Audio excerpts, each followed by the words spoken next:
सुषमा स्वराज जी और अरुण जेटली जी को कोट करना चाहता हूँ। 2G पर 2.5 महीने तक संसद नहीं चली, 1,76,000 करोड़ का घोटाला हो गया और उसके बाद 1,76,000 करोड़ में एक आदमी जेल नहीं गया, क्लीन चिट मिल गई। बात तो सही है। उनके दोनों के बयान थे कि संसद को चलाना सत्ता पक्ष का काम है। आज सुधांशु भाई कुछ और कह रहे हैं। महीने के बाद होती है एक केस के अंदर, इस केस के अंदर 15 दिन के बाद होती है। आप कहते हैं कि मोदी जी वहां पर क्यों भाषण देंगे? मोदी जी भगवान है, वो संसद के बाहर सीढ़ियों के नीचे भाषण दे सकते हैं, 9 मिनट तक मीडिया से बात कर सकते हैं, तो संसद में जाकर उनके हाथ में मेहंदी लग जाती है। नहीं, मुझे मजाक नहीं उड़वाना अपनी चीज का, मैं नहीं बताऊंगा। जुबान में दही जम जाती है उनके। मीडिया से बात कर सकते हैं लेकिन संसद में नहीं बोल सकते। अब आते हैं संसद कौन चलने देना चाहता है कौन नहीं। वैसे जब सुप्रीम कोर्ट ने 10 बजे उसका संज्ञान ले लिया, 11 बजे आए और आकर भी विपक्ष पर ठीकरा फोड़कर चले गए। 140 करोड़ लोग शर्मसार हैं। उनका सीएम शर्मसार नहीं है, वो तो कह रहा है सैकड़ों घटनाएं हो गई हैं, ऐसी सैकड़ों घटनाएं हुई हैं, लेकिन सीएम फिर भी सीएम बना हुआ है। दुख होता है नेशनल कमीशन ऑफ वुमेन के ऊपर। क्या कर रही हैं वो लोग? महिला बाल विकास मंत्री हैं एक महिला, वो क्या कर रही हैं? उनको तुरंत इस्तीफा दे देना चाहिए। आज की हमारी वीडियो आलोक शर्मा पर है और आलोक शर्मा कांग्रेस के तेज तर्रार प्रवक्ता हैं। हालांकि आलोक शर्मा के जवाब सुनकर सुधांशु त्रिवेदी और अंजना ओम कश्यप भी हैरान रह गए।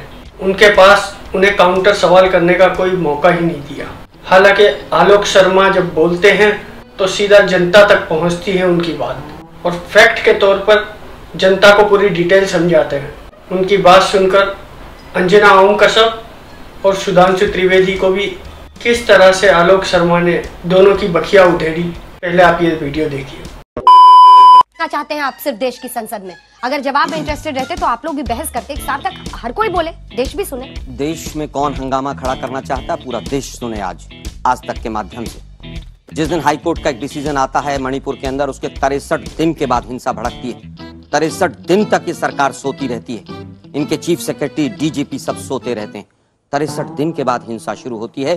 63 दिन तक इनका पूरा इंटेलिजेंस फेलियर रहता है। 2 महिलाओं के ऊपर जब वीडियो आता है, 79 डेज 79 दिन हो जाते हैं, उसके बाद वो वीडियो बाहर आता है, सारे वीडियोस को दबा दिया जाता है इंटरनेट बंद करके। ये बड़ी अच्छी बात कही आप। संवेदनशील हम हैं या कौन है? FIR रेप की 2 महीने के बाद होती है एक केस के अंदर, इस केस के अंदर 15 दिन के बाद होती है। आप कहते हैं कि मोदी जी वहां पर क्यों भाषण देंगे? मोदी जी भगवान है, वो संसद के बाहर सीढ़ियों के नीचे भाषण दे सकते हैं, 9 मिनट तक मीडिया से बात कर सकते हैं, तो संसद में जाकर उनके हाथ में मेहंदी लग जाती है। नहीं, मुझे मजाक नहीं उड़वाना अपनी चीज का, मैं नहीं बताऊंगा। जुबान में दही जम जाती है उनके। मीडिया से बात कर सकते हैं लेकिन संसद में नहीं बोल सकते। अब आते हैं संसद कौन चलने देना चाहता है कौन नहीं। मैं सुषमा स्वराज जी और अरुण जेटली जी को कोट करना चाहता हूं। 2G पर 2.5 महीने तक संसद नहीं चली, 1,76,000 करोड़ का घोटाला हो गया और उसके बाद 1,76,000 करोड़ में एक आदमी जेल नहीं गया, क्लीन चिट मिल गई। बात तो सही है। उनके दोनों के बयान थे कि संसद को चलाना सत्ता पक्ष का काम है। आज सुधांशु भाई कुछ और कह रहे हैं। अब मैं कहना चाहता हूं, हमने दोनों दिन नोटिस दिए 276 में चर्चा करने के लिए। ये चाहते हैं कि 176 में चर्चा हो। तुम्हें शर्म है? कुछ शर्म आया है? हमने 267 नियम के तहत कहा कि उसके अंदर अनलिमिटेड टाइम होगा, बाकी सब काम बंद होंगे, मणिपुर पर चर्चा होगी। ये कहते हैं कि 176 कानून के तहत चर्चा करेंगे। दोनों में फर्क यह है कि 176 की परिभाषा मैं बताता हूं। उसमें लिखा है कि जब समय मिलेगा, शब्दों पर ध्यान दीजिए, जब समय मिलेगा शॉर्ट ड्यूरेशन की चर्चा होगी, मैक्सिमम लिमिटेशन उसकी 2.5 घंटे। और हम कहते हैं कि 267 कानून के तहत चर्चा कराइए और चर्चा जितने रात तक चलेगी सब दल बोलेंगे उसके अंदर। बीजेपी भी अपना पक्ष रखे, लेकिन बीजेपी उससे भागना चाहती है। ये तो लेटेस्ट न्यूज है।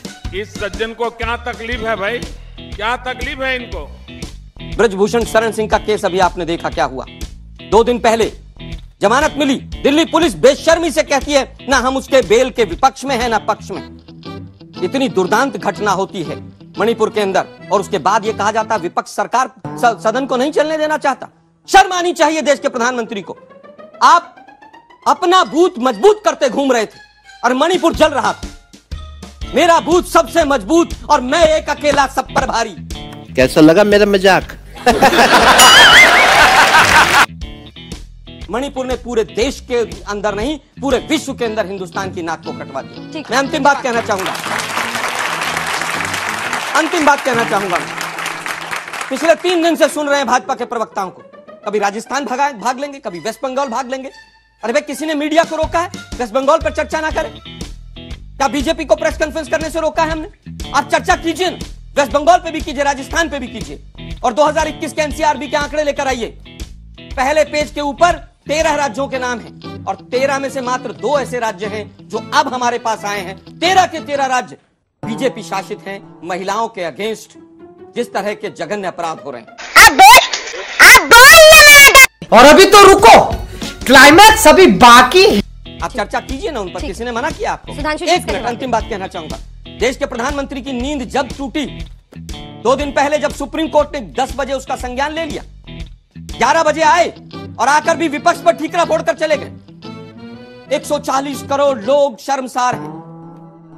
उनका सीएम शर्मसार नहीं है। वो तो कह रहा है सैकड़ों घटनाएं हो गई हैं, ऐसी सैकड़ों घटनाएं हुई हैं, लेकिन सीएम फिर भी सीएम बना हुआ है।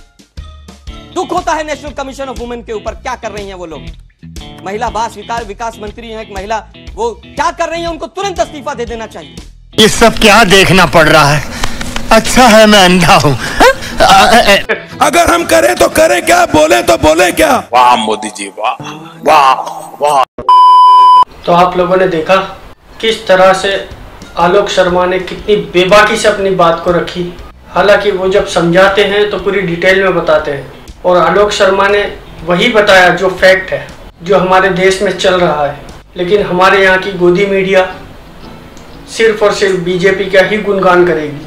हालांकि अब गोदी मीडिया के भी हलक में हड्डी फंस गई है सोशल मीडिया की ताकत से, और अब उन्हें भी पता चल गया है कि सोशल मीडिया की ताकत सबसे बड़ी ताकत है। थोड़ा लाइन पे आने लग जाएगी अब गोदी मीडिया भी।